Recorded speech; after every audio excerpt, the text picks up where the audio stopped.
So today we're gonna have a little participation by everybody, so I just wanna kind of give you guys a heads up, just because, so Jarvis, you're in Dallas or you went somewhere else for? Where's the mic? Right there, okay. Hey Jarvis, can you hear me?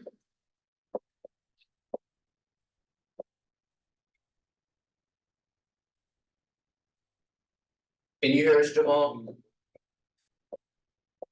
Yeah, yes, I can hear you all. Hey Jarvis, can you hear us? Let me text him. Yeah, I don't, You might have his volume down. maybe so.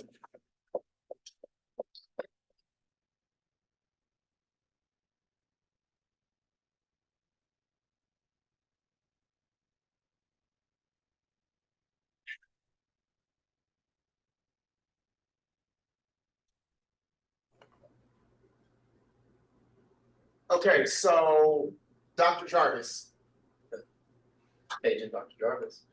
you make your volume maybe? Possibly? Okay, I can hear you all. Okay, all right. I can hear you. Yeah. And then Jamal, you can take yours off of mute too, because you guys are gonna be the only ones talking. And so what we're gonna do is get started. So it's 2:03. And I feel like this is gonna be like a whole hour, so I don't wanna like delay it. I think we're missing a couple of folks, but they can kind of come in and catch up. So evidence or Joel, which one? E? You wanna tell Jamal and Jarvis what Activate stands for, or you want Joel to do it? I can do it. Okay, so go ahead and tell them what Activate stands for and a little bit about what we do, and then we'll go from there. Space for achieving completion through innovation. Hold on a minute. Can you guys hear them? Yeah, a little bit. Probably speak a little bit louder. Okay, yeah, so, because the mics are, these are the two mics. Okay.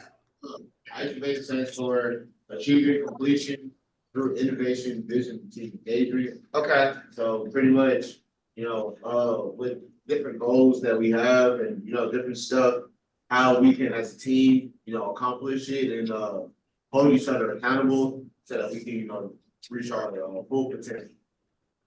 That's like pretty much overall just. all right, okay. Great for that, good deal. And then go ahead and introduce yourself and your major. And we're gonna go around the room. My name is Evident. My major is kinesiology, on the physical therapy. Okay, physical therapist, Kyron. My name is Karen Smith, and my major is business finance. I was trying to get into some type of banking job or maybe with the county eventually. Okay, My name is Samuel Jones, and my major is social work. I'm actually want to get into the business field of helping people heal. My name is Joshua Moore and my major is culinary. okay, so culinary, Chris. My name is Christopher Kennedy and my major is general studies, but I want to go into kinesiology in the future, so I can do sports medicine. Okay. Josh. My name is Josh Wright. I'm in school to get my ADN, and I'm in the nursing program right now as we speak. My name is Joel Albert.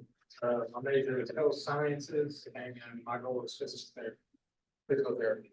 Okay, and then we have Jalen here too. He's one of our student success coaches. And then Jamal met Chad, but he's our director of AV production and also a program manager for Activate. And I think that's everybody here right now. So, okay. Anybody else need to get drinks, or anything like that? Anything else? Okay, why don't you get it right now? Cause and all of that, this kind of gets a little deep into deep conversation. So I want to make sure that everybody's attentive today.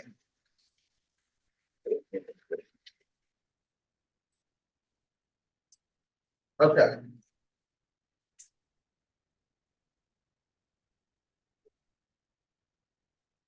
Alright, so the jot sheet is coming around.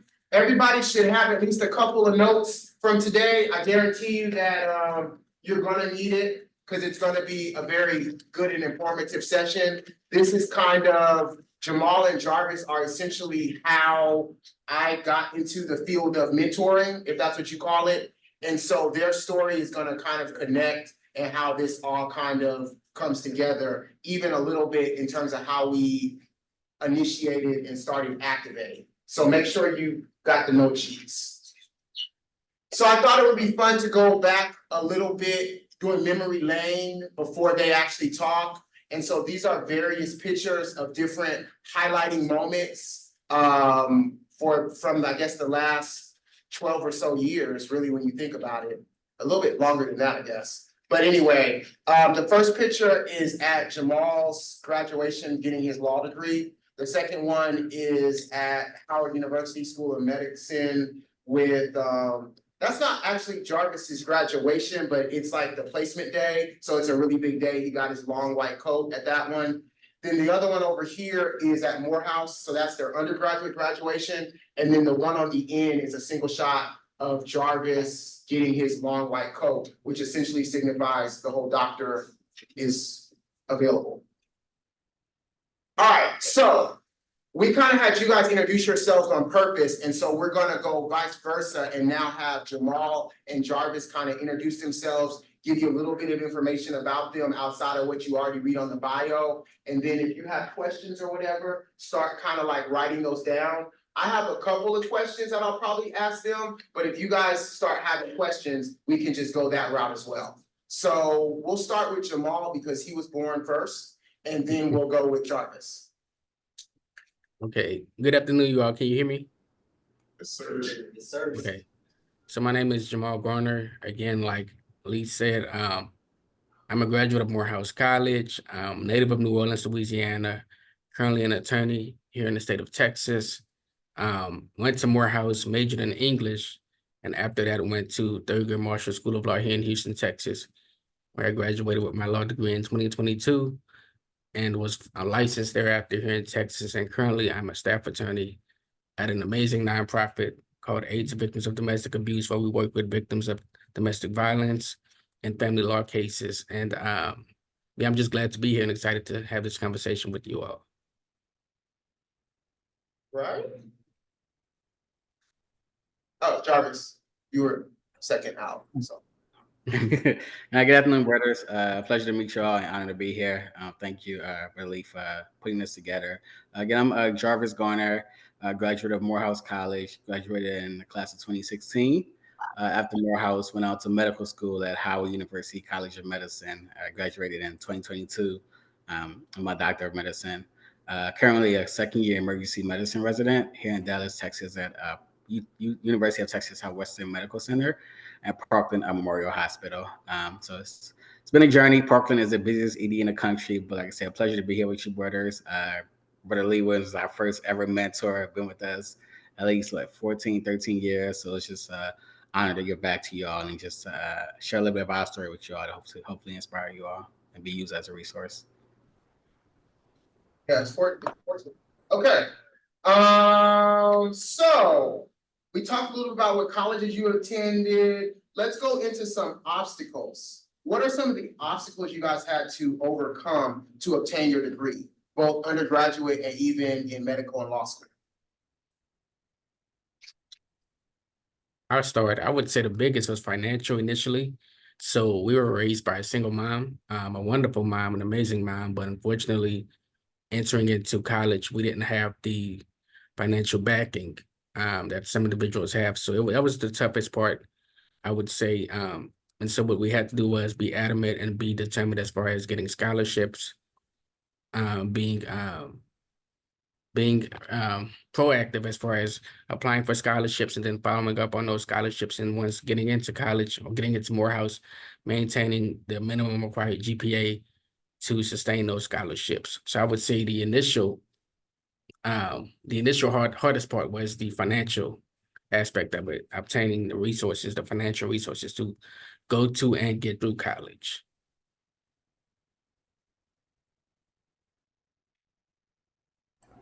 Awesome. Yeah, I definitely piggyback on those sentiments financially. We have a single mom who's amazing, God-fearing, phenomenal woman. But to pay for two young men to attend Morehouse, and Morehouse isn't cheap. I believe the time around when we went to Morehouse, it was around like 48K. I remember we had even like just phone conversations and just meetups with Lee, and we would just talk about how it just seems like an insurmountable task, but we stayed steadfast and praying. And actually, we went on with our church, Friendship West. We went on a college tour. I believe it was like the summer before we went to Morehouse. Went to Morehouse, fell in love with the campus, the culture, the rich history and legacy. And we actually went to the financial aid office. And I don't know, it's something I would just never forget. It was me, Brother Lee, my brother Jamal, and this lady was like over the financial aid of Morehouse called Miss Jack. Is it Jackie Jackson? And she was just saying, hey, you all would need to bring about between $10,000 to $12,000 to the table each, and then maybe we can help find some other resources to cover the rest. At that time, we had like yeah, it was like I think it was like a year before we like officially went to Morehouse, and we just grinded. We really partnered with the UNCF and applied for multiple scholarships, which was a blessing. And that became something consistent over the past few years. And like our biggest thing was just okay, let's just get a foot in the door, and from there we'll be successful in college and work our tails off because we got here off of someone else's dime. So let's not make them disbelieve in us. Let's make them a believer. And I would say secondly after that, like definitely undergrad Morehouse was like financial reasons, and moving to a new city. Luckily I had my brother, which was a blessing. But I know not everybody has that luxury. So just transitioning to a new city, new state, not getting really consumed in the college culture or partying, but having a balance and knowing, okay, when I can go out and have a good time and when I need to buckle down and study. So really learning how to say no, not falling, not falling to peer pressure. That was one big thing. And then just learning yourself, because I believe college is about growth, knowing who you are. It's where you find your identity, where you make your friends, and these friends become lifelong friends. We both have friends who are like, I have friends who are doctors, other lawyers, bankers, entrepreneurs, like work for Fortune 500 companies at Deloitte and Oracle, who it all stemmed from Morehouse, right? So I can call them up any day, get a connection here, or just, pick their brain about something that I'm not too familiar with, and vice versa. And then secondly, I would say, at least for medical school and probably law school for Jamal as well, testing. So to get into those professional schools, you have to, at least medical school, you have to take the MCAT, which is the medical college admissions test. And then I believe my brother has to take the LSAT. So these are like standardized tests. These are like 8 hour long tests a day. You're like proctored by, you're in like this, it's like this like building, you're in a room and your proctor have a camera of you. You have to like do a fingerprint in and out of you, leave the room. And that kind of determines how, your chances of getting into medical or law school. It's not the end all be all, but unfortunately, we live in a society where tests are extremely important. And unfortunately, as Black and brown people, a lot of us don't really have those resources initially to overcome those barriers. So, like honestly, I wasn't the best test taker. I took the MCAT twice, but really just buckling down. Thank God for a supportive family, great mentorship, and really just I believe it's something that's where if you believe it, you can achieve it, right? So if you want it really bad, then you'll set your mind to it and do everything within your power to make that happen. Okay, so a couple of things I want to interject. One, how old are you, Bo? 29. 29. 29 in December, so you're not 30 yet with doctors. Okay.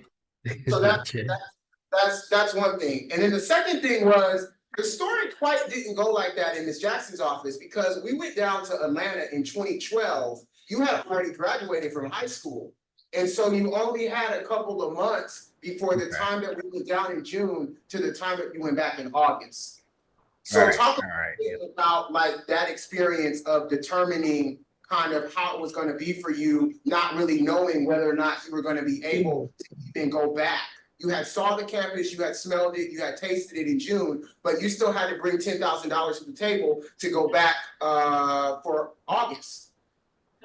Yeah, no, that's exactly correct. We went that June and that following August. That was either do or die, to either be in that class for freshmen entering into Morehouse or to not be in it.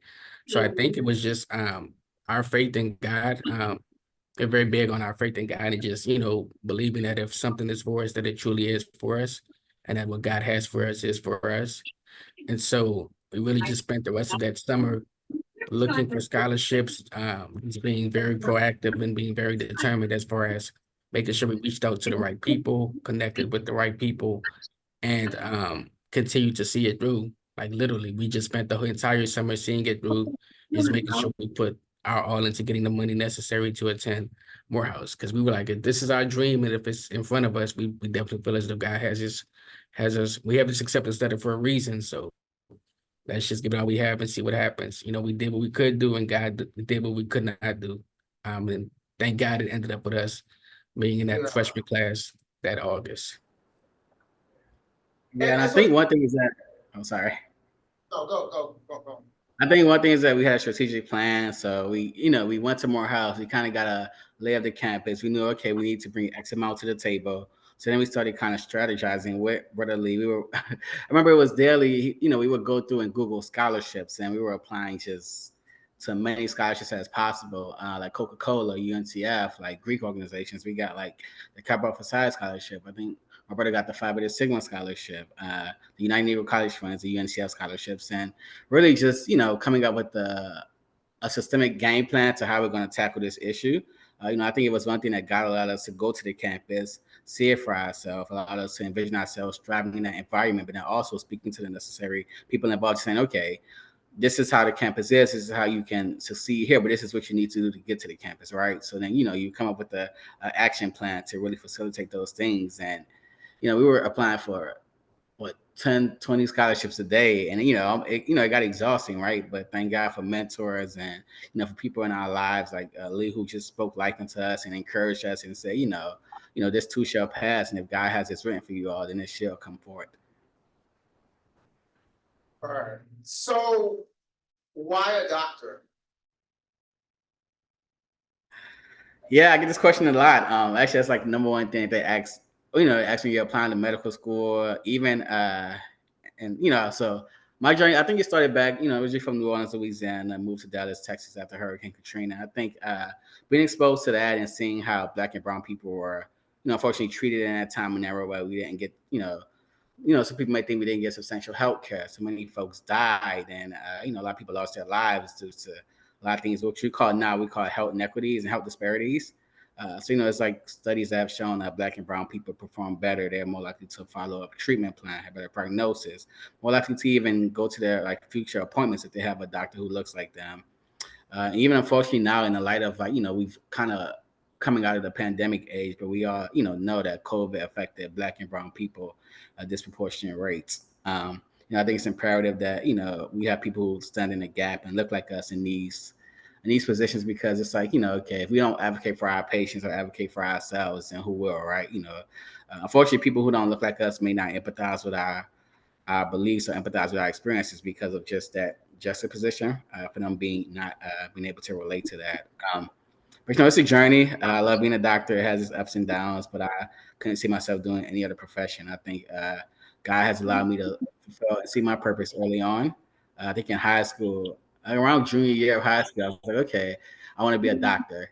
And I feel like, in high school, a lot of people say I want to be doctor, lawyer, engineers, but it's like, okay, I want to be a doctor. Now, what are those steps I need to do to become a doctor? Or what's the education like? Or how does one get into medical school? Or what's it's 4 years of college, medical school, and then becoming a doctor.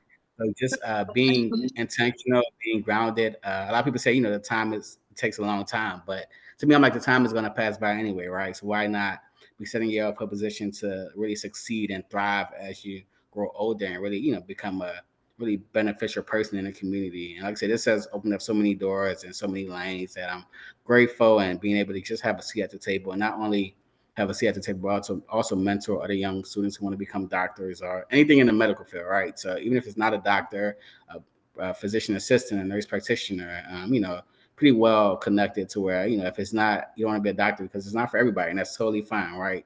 But just finding your niche, finding your go-to, and finding your why and purpose in life. Okay. Yeah. Jamal, you want to add anything about being an attorney? That first? Yeah. So it's real interesting. It's just going through again that experience with Hurricane Katrina and seeing as though how certain people were treated, and so certain people were spoken up for, and it felt as though a whole segment of the population was not. That really inspired me to want to be able to be in a position of power and to be someone of influence and who can speak up for others. And I think having having a law degree and being a lawyer is one of the most powerful things you can be in the world, because you're a person of influence. People look up to you when it comes to problem solving. You're able to advocate for others, those who may not necessarily have a voice. And people look at you as somebody who can literally change their lives. A lot of things in our world is based on law and public policy. And so being a lawyer, you're kind of like the gateway to justice for people. And then for some people who otherwise will not have that access to justice. So just being a lawyer, just being available and being able to help others, especially those who look like me, and just being that example for others, I think is just unparalleled. That's something that I never get tired of. I think it's an honor.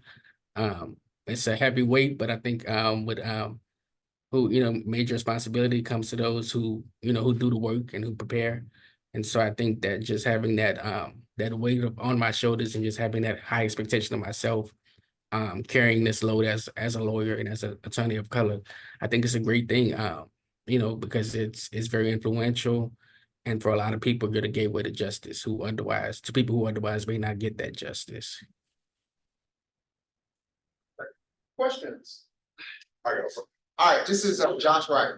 So we'll give you an idea. Josh Wright, this is the nursing student. I have a question for both of y'all. Have y'all ever had a time where y'all doubted the career y'all was pursuing? Yeah, it's particularly for me, to become an attorney, you have to graduate from law school, you have to pass what's called the bar exam. And the bar exam is this big test. It's a 2-day test, a 12-hour long test that has proven to be quite a challenge for many people aspiring to become lawyers. And so during that time period where I was studying for the bar exam, and this is immediately after graduating from law school, there was no break. There was no really much in between time. I graduated from law school on a Saturday, and that following Monday, I was in bar prep studying for the bar exam. So during that time, that was one time where I really doubted. I was just like, and even when after I took the bar exam, I tell Jarvis this story all the time. Like when I took the bar exam, the second day, and I walked out of the auditorium, I was like, man, God, this could go either way, but I know you can make a way out of no way. So I hope it goes right. And thank God, by the grace of God, it ended up going right. But definitely, that was a time where I faced heavy doubt. And still now, like I'm still learning, still new to the profession. So still learning and just being able to put one foot in front of the other. I think that's the key. And taking it one day at a time and just learning something every day and giving yourself grace. Because nobody comes into this knowing everything. That's why it's called a practice. It's the practice of medicine. It's the practice of law. So knowing that you're not perfect, but continuing to get better at the practice, the professional, whatever profession you choose to go into. Appreciate it. Well, and he also doesn't tell you guys this. When he started the law exam the first day, some people didn't come back even after lunch because they had felt like they were gonna fail. And so they just left. So they kind of just, yeah.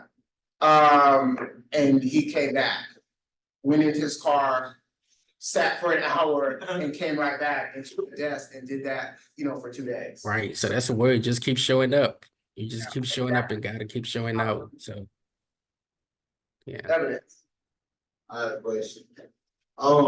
During, this is the physical therapy. What would y'all say is y'all's, like, motivation? I should say y'all like to keep going even in like the darkest times. What really helped y'all stay focused? What was y'all motivation? That's a great question. I would say, I think just know my purpose and kind of really not envisioning myself doing anything else. I think God has a purpose and plan that He's prepared for us, in all of our lives. It's kind of up to us to kind of find out what that purpose and plan is. Just being motivated and having people speak life into you. I think that's one thing. I have a mentor even now, like in residency. It's tough, it's hard. I still struggle with imposter syndrome, but she's a emergency medicine physician. She's always tells me that there's gonna be one patient that that life you treat is gonna be thankful that you're the doctor, right? So it's just something that keeps you going. Something that's gonna be one patient or one client that you have that's gonna only you can really empathize with that patient, right? And they're gonna look at you and smile and say thank you for just simply showing up, being present, being available, and being there in that professional role. Like I say, trusting in God has been a big part of our lives. Having great family support but just knowing that, okay, if I don't, if I don't do this, then it just won't get done. That's famous president, Dr. Benjamin Elijah Mays was the sixth president of Morehouse College. He, it's a quote that he says, if you don't accomplish your goal, then it just won't be done, right? We're all born into this world to do something specifically and distinct, and if you don't do it, then it shall not be done. So just carving out that role and niche for your life, but just staying motivated, staying active, really tapping into your network, your mentors, your prayer life, if that's, what you do, and just staying grounded and saying, okay, this too shall pass, right? All this is really transient. It's only a set period of time that I'm going to go through X amount, and I'm going to have this journey, Even when my brother was studying for the bar, even when I studied for like the MK, even in medical school, I had board exams. I took 2 board exams in medical school. I took my last board exam in residency last year. We have 3 board exams called Step 1, Step 2, and Step 3. Taking my different times, but it would be times I was studying. And my first board exam was so crazy because I was studying during COVID. So COVID hit March 2020. I took my first board exam. I want to say it was July 2020, and normally, we're like in class in the hospital prepping for that. But I studied for like 3 months, 3.5, 4 months, just in my room, during COVID, where everything was on lockdown in DC. Couldn't really go to the grocery store, and that was a tough time, a pretty rough time. But I always thought to myself, this is transient, this too shall pass. It's only a time. So. Yeah. Yeah, I would say pretty much the same thing, just that light, knowing that there's light at the end of the tunnel and that God didn't give me this vision for it to perish. And just being, just staying steadfast and, wanting to reach my goals, and then just making my mom proud. I think that, like I said, we come from a single parent home. So just making sure that she knows that she did a good job, and just to prove her right. Because no matter what obstacle I've had in my past, my mom has always said, you can overcome it, you can achieve it, you can do it. So just wanting to prove her right, and wanting to just make sure that I live out my purpose in life. There's a famous quote that I sometimes reflect on, that says the graveyard is the most richest place in the universe, because in the graveyard you'll find people who died with dreams, died with aspirations, and died with goals that were never reached. And so, just wanting to reach my purpose and to be a blessing to others, to make my mind proud, and just knowing that there's light at the end of the tunnel, that if I keep showing up, God will keep showing out. And that's really just what it's been, throughout this whole experience, life in general. So like that's a testament for you all. If you all just keep showing up, God will keep showing out, and he'll do more than what you can ever imagine. Just, you got to put one foot in front of the other. Every day is not going to be a good day. You're not going to always feel it. You're not going to always feel good, but just continue to do good, and, and to be good to others. And I think, it'll work out in the end. So here's one. At what point did you really start saying, okay, I'm about to be a doctor, I'm about to be a lawyer? Was it when we came in March of 2022? Was it after you passed the bar, Jamal? When did you, because what he doesn't also tell you, Jamal doesn't tell you this, is a lot of people go to law school, they even graduate from law school, but they can never pass the bar. So to be able to pass the bar and to be able to practice law in a variety of different states is a phenomenal feat, and is a phenomenal feat in itself. But at what point did you guys start realizing, okay, this is about to happen? I guess for me I guess that maybe probably at my magistrate ceremony that you came to. It kind of really was a totality of the experience, and kind of realizing, okay, so magistrate. Sorry, I was explaining to you all. So in medical school, during your last year of medical school, you apply for a residency. So basically, you pick your specialty that you want to be a doctor in. So I chose emergency medicine. Blood. Blood. He loves blood. Sorry. Go. I like blood a little bit, but I chose emergency medicine. And during that year, traditionally before COVID, you would fly around the country and interview at different residency programs. So you apply online to however many programs you want to, and then you would fly out to do interviews there. But during COVID, it was virtual, so you were able to apply to many programs, and you interview with these other doctors at, I interviewed at Texas and Louisiana, New York, DC, across the country, and you interview with their leadership position. And then there's this process called ranking. So you rank the program, your favorite program 1 to your least favorite program, as well as the programs rank you. So there's this algorithm that's supposed to it's supposed to work in the applicant's favor. So it basically matches you with a specific program. Like I said, that's what match day is. It's basically like a week. Monday, you find out. I think it's like March 13th. You find out if you match, and then Friday, there's like a ceremony that most like a lot of medical schools have, and you get this envelope, and then you open this envelope and it tells you, hey, you've matched to so and so's program. But I think that was a really cultivating moment for me. Just kind of, I just kind of put in everything just throughout medical school and just a journey. And, thank God I went to awesome medical school. I had peers like who looked like me, who encouraged me and vice versa. Had a really close, just a tight knit environment. And just seeing how we celebrated, a new oncoming of Black doctors and, just being it's kind of almost being like promoted within the field. They say, okay, now you've actually earned this MD, right? About something I spent my whole life working towards, and now it's like coming into fruition. So I think that was the like cultivating like aha moment for me. Like, wow, I think that now I just like sat in my room and I just got emotional because it's just been a journey. Never thought it'll happen, but just through God's grace and perseverance and determination, it was just like, wow, this is here and this is it. Like I don't have to, I still have to prove myself, but it's like at the end of the day, like this is a degree that nobody can take away from me. No matter, I'm black. I'm black as a black young male. It's like at the end of the day, even if I have a patient who may be disrespectful, or may not even think I'm the doctor. At the end of the Right, day, they gotta call you doctor. they call me doctor. So I really cherish and take pride in. Yeah, and they need your signature on the prescription. I need signature. I gotta give them a work note. So. I had a question. Oh, okay, Samuel has a question. Okay, I have a question. Okay, since you work with Park Hospital, I imagine you also had to work with Media Court, which is actually a part of Park Hospital. By you liking blood, that means that you're in the area where you have to take a lot of labs. How do you handle having to give a patient bad news? That's a good question. That's actually a phenomenal question. And that's something I'm still learning. I think it's all a process. We have like different papers and different algorithms that we use when giving bad news. But I think at the end of the day, we're all human. We all empathize. We all care for our patients. I think, being a doctor, something I've learned to even give myself grace is that, unfortunately, I can't save every patient. If it's God's will for them, their time, the best thing is that I do everything that I can, right? But that's something I still process daily. I still try to tweak, and honestly, I think it's a learning process and a forever learning process, right? Because there's patients who look like me that may hit me a little bit different, as opposed to a patient who doesn't look like me. Or there's like a young baby that comes in with a young family, and it's like some tragic news I have to deliver. Just having a praying family and really just, sometimes, just really, prioritizing my mental health and make sure I'm in a good space to deliver that news. And also just, letting them know that we did all we can, right? And just, giving them a moment of silence and giving them resources. We have like chaplains 24/7 at Parkland that come and talk to them and help them with the grieving process. But it's tough, right?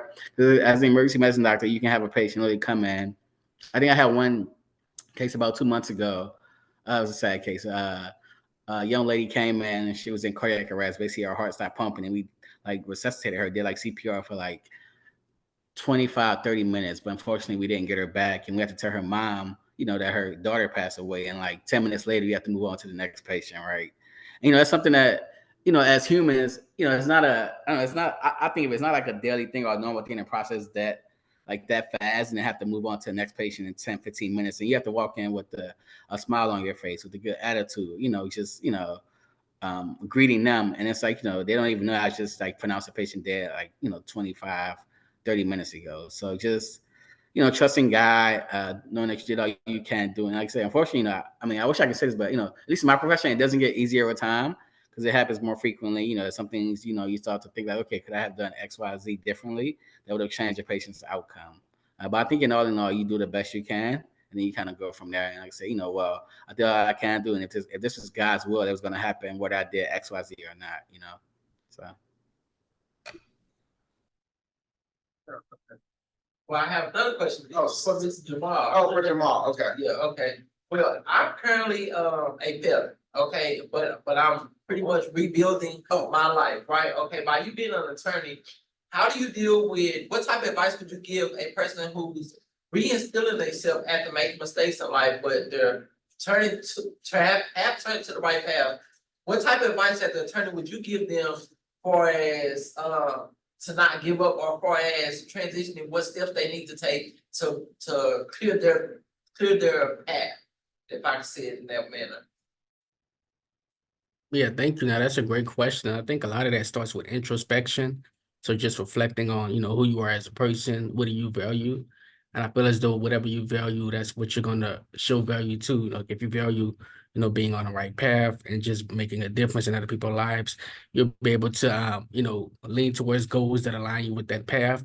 And everybody makes mistakes. I've made mistakes. You know what I'm saying? Like I'm not perfect by any means. Or, so I know a lot of people who end up, in certain areas of like criminal justice and stuff, a lot of them, they have to make a decision, right? Some people have to decide between whether they're going to eat and whether they're going to go hungry, you know what I'm saying? Whether or not they're going to be able to pay a bill, whether they're going to struggle and be with the lights off. So, everybody has it all comes down to choices and nobody's perfect, so that's one thing I think. But the criminal justice system, they're still trying to reform as far as just making sure that it's fair and that, everyone isn't just thrown away. You know what I'm saying? Because nobody is perfect. All of us have a past. We all fall short. I think just being staying positive, just being focused on whatever goals you have and just staying true to those goals, making sure you have the right support around you and the right people around you as well. Because a lot of times people can make bad decisions based on who they hang around, who's around them or who you decide to let pour into you. So I think just being intentional about who you're around, who you're hanging with, who you're listening to, who you have pour into you, because everybody out here not giving you good advice, I think that's really important. But yeah, I think we all make mistakes. Nobody is perfect.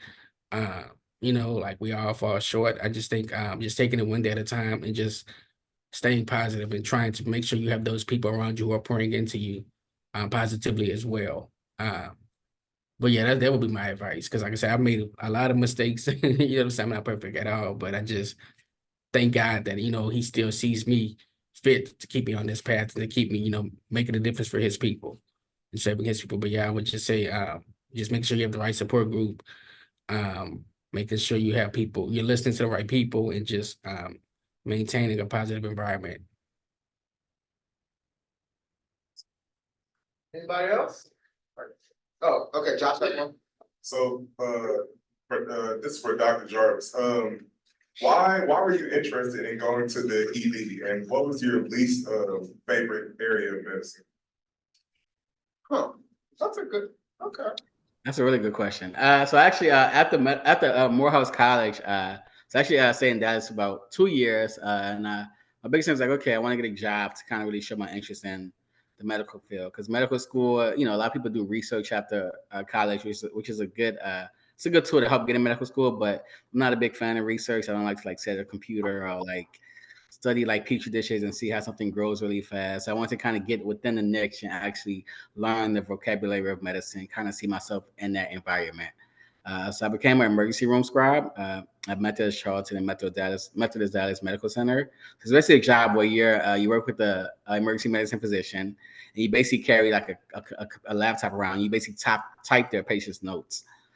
So seeing myself in that field was just like that was an amazing job for me. Got to form really great connections and really see myself like thriving in this environment. I like the kind of fast pace of it, but I also like the shift work of it. So I do my 8-9 hour shifts when I'm off. I'm off. I'm not on call. I can enjoy my time off. Most emergency medicine doctors only work maybe like 12 to 14 shifts a month, and they're like really well compensated. I enjoy that aspect of it. So that's what really drew me into it. It's a great field. I feel like it's a field where I feel like I'm really, really making a difference because patients see me, they see me as like, it's like, oh wow, you're like the first Black doctor I've seen in how many years, or like, wow, like you're really a doctor. I know your parents and family must be extremely proud of you. So it's just that gratitude, that enlightening thing that really just drove me to this profession. I feel like, it's the one thing that I see myself doing. And like I said, the only thing, the thing about it is that you see a lot of people on their worst days.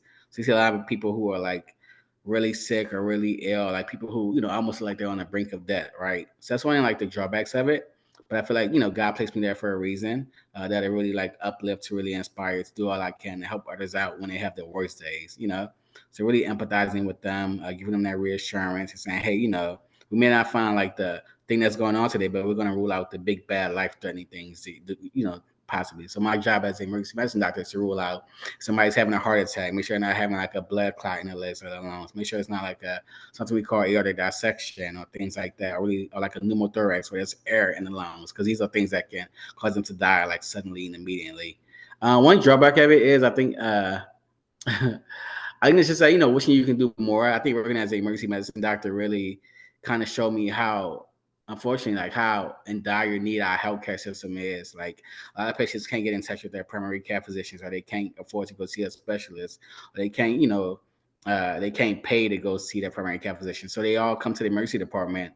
And at some points, it's like, we get like boarded or we get overcrowded. And it's like, we're really like doing a lot of like primary care needs, but it's because a lot of people can't afford to see their primary care physician, or they have to wait like 6 months to see a specialist.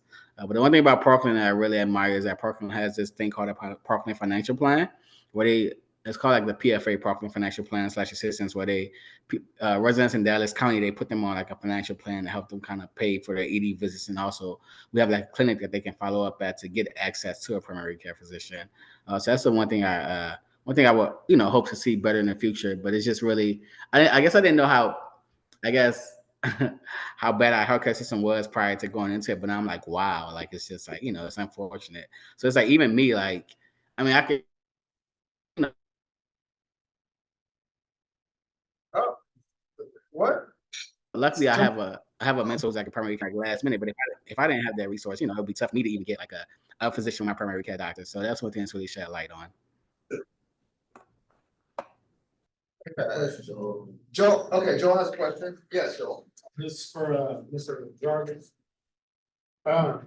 Being in the healthcare profession, I wanted to ask, like, it says in your bio that you engage in community service, so I was wanting to know if you were still doing that, and if it was charitable, and also what type of work do you do as far as community service goes in the healthcare profession? Yeah, so I try to do a little bit of community service as much as I can. I'm in residency, so we work a lot. Luckily, I'm on vacation now till like Friday. But at least with my church, we have like a healthcare ministry.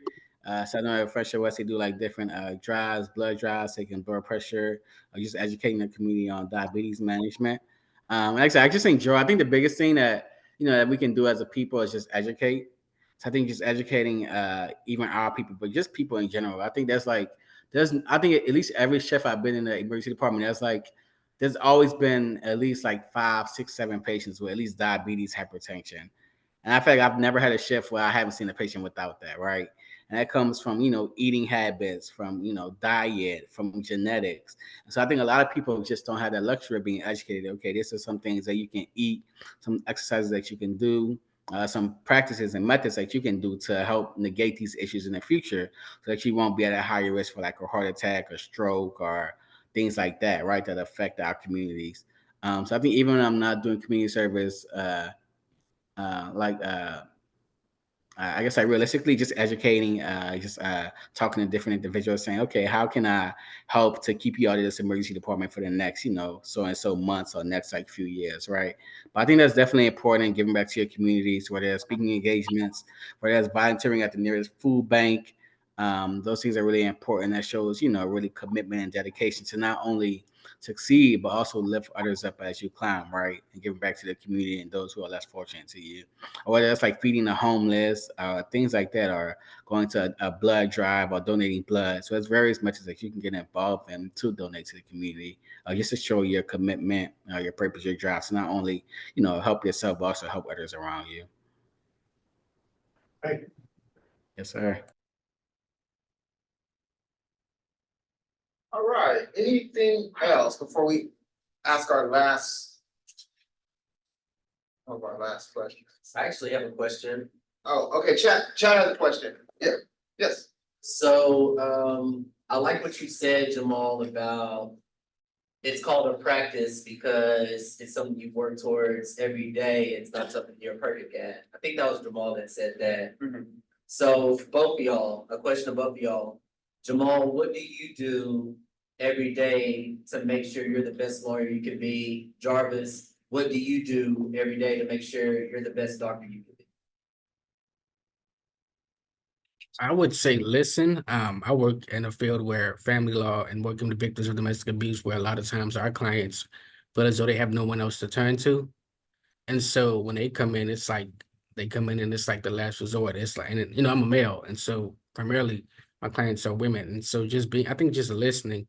And when you're able to listen, you're able to empathize with their stories, you know, and you can think, but what if that was my mom, or what if that was my sister, or maybe my potential daughter? You know, how would you want somebody to treat them and react to them? You know, because a lot of times, unfortunately for my clients, when it comes to domestic violence, people don't always believe them. And so I think just being there, being present in the moment and just listening, and being open to their stories, I think that humanizes them in a way that a lot of times they don't get from other people, and especially from lawyers. So I think just being that beacon of hope and just listening, being attentive to their needs, and just humanizing them, because so often they've been dehumanized, whether it be by their abuser, whether it be by a system, whether it be by society. So I think just humanizing them, listening to them, and being able to empathize with them. I think listening is a great tool in my field of work, because a lot of times when they show up at our office, they haven't been listened to, and which is why, you know, abusers continue to do what they do, because they don't listen. And so I think just listening, and being present in the moment. That's good. I was trying to figure out something else, but honestly, I think as in my field as well as a doctor, is just listening as well. A lot of times, like I've been told like the patient, they'll based on their story, they basically tell you what the diagnosis is. So basically, having a good listening ear, asking specific questions, and just being honest and transparent with them. I think just being empathetic, saying, "Hey, I'm glad you came here. I'm glad to help you today. But we may not be able to figure out what's going on specifically, but hey, I'm here to rule out the big, bad, scary things, right?" I think just giving them a sense of reassurance and just being there for them and being, like I say, being present. Let's say, at Parkland, we see a lot of the underserved communities. So it's a lot of patients, black and brown patients, a lot of homeless patients, a lot of Hispanic patients. And so just being able to understand them, and just being young has its own benefits in itself, right? So especially the younger population, if it's for more older doctors, they're probably a little bit more scared and apprehensive to open up to. But when I come in, like I wear my chain at work. I have like a chain. I wear like my gold earrings. Like I'm just like unapologetically like I'm like myself, right? So I come in as my authentic self. You get all of me, right? But that doesn't diminish my success, my credentials, or anything like that. It's just me being okay. I'm in medicine, but I don't have to conform to the world's view of what a physician should look like. And just being openness and honest with them. Just really try to keep that at the forefront of my mind, saying, okay, what if this is my mom, my brother, my sister, my aunt, my uncle, my cousin? You want them to get the best care possible, and not really neglect them or really shun them. Definitely. I like that. I like that. So we have one surprise, and then we'll do. Well, not really. Should I set it up? Let's see if we can play it first, and then we'll let Jarvis set it up. Wait, I thought you had it. All right, well, while Chad's getting that, so here's the last question, and I kind of already know the answer, but they don't, so. If you had to choose between a party or a dinner with friends, what would you select? Okay. Jamal, you wanna go first? Can you do both? I'll do the dinner with friends and hit the party afterwards. But I'll do the dinner with friends first, because I think that's the time where you build. You build with others and you build that camaraderie, and then you all can talk about ways that you all can improve each other and make each other better. And then after that, y'all can go celebrate for the future success that y'all about to have. Jarvis, what would you do the dinner or would you not? Well, you know me. Now I'll do the dinner. I think I said it's the time where you. The dinner people, okay. All right. You think I'm gonna do the party? Right. So, okay, and this segues into this video. So I go to the match day, and this is March 2022. And inside of the car, Jarvis gets a phone call, I guess from the attending doctor at UT Southwestern, is that? Yeah, that's my program. Yeah, my program director. Okay, and so, mind you, I'm in the car, I think I'm in the back seat, I'm being taken to the hotel because they're going out, you know, they don't want me to share in their party time. So anyway, let's look into the video. Your fellow intern class, but they are all an amazing group of folks. So I know it's going to be an awesome 3 years. Yes, sir. And Jarvis, this is my cell phone number, so please save.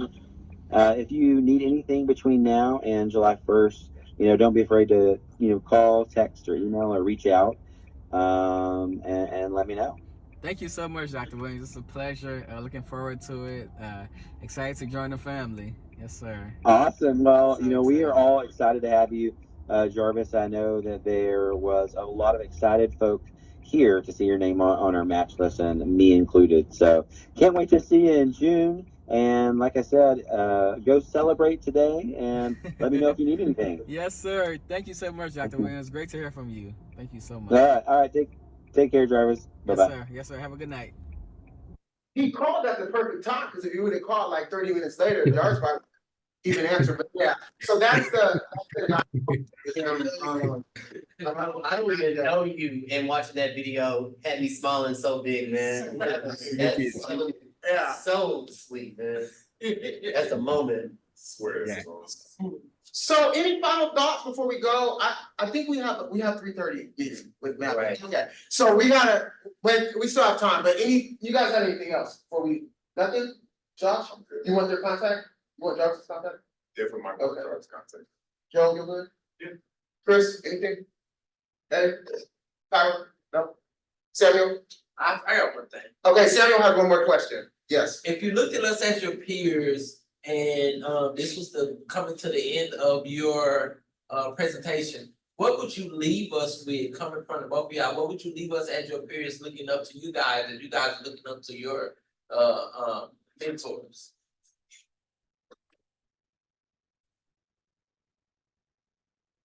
Did you guys hear that? Yeah, Jamal, you want to go first? You go. Okay. I would say just remember your purpose. Remember why you started. Like I said, all of us have different journeys, different things that occur in our lives that bring us to a certain goal, right? But no path is perfect, no path is straight. There's a bunch of detours. Everybody's journey is different. Stay strong to your purpose. Study hard, work hard. At the end of the day, we're all, you can be successful no matter. Like I said, I'm on social media, but not social media is like. It can be a little toxic these days, because we see a lot of people who have like immediate success, and obviously we all post our good days on social media, right? But remember, it's a journey. You have a support system. Stay grounded, stay focused. If you're dating, like that's cool. If not, women gonna come regardless. Then they get better. The more success you get, the more better the women get. So just keeping yourself first, your purpose first. Staying steadfast and determined. Like I said, however I can be a resource. I have an Instagram. Y'all can have that. Y'all got my number. Like I said, I still go out. Like I have a good time. Like I feel like I have a pretty good balance. Like I feel like it's a big thing to have is balance, right? So I work hard, but when I'm off work, I enjoy myself. I go out, go have a drink. I'll go meet up with some friends, go meet up with some mentors, go watch a basketball game, but really just fellowship. Because I think it's in those moments where you really find out, okay, I'm a doctor, right? But that doesn't define me, right? That's just a part of me. That's one aspect of me, but I have other hobbies, other interests, but it's not the end all be all, right? And so you can be a doctor, lawyer, engineer, banker, but still, live your life. You don't have to conform to the stereotypes of the world, right? We're taught that probably white men are like, mostly like doctors or like, in these hierarchy or authoritative places. And it's like, I'm a young black male, like, I still I still have a good time. And so, but doing it in moderation, right? Having a balance, knowing when to turn it off and knowing when to really be serious and hone down and buckle down, right? So I think that takes a level of maturity, a level of understanding, just being one with yourself and saying, okay, at the end of the day, that party is gonna always be there, or that club or that whatever is gonna always be there, right? You're not missing out on nothing, but it's best to really focus now, buckle your head down and really grind. And at the end of the day, you can like enjoy yourself like 10 times better. So, like I said, but we're here to be used as a resource. Like I said, this is awesome. Proud of you guys.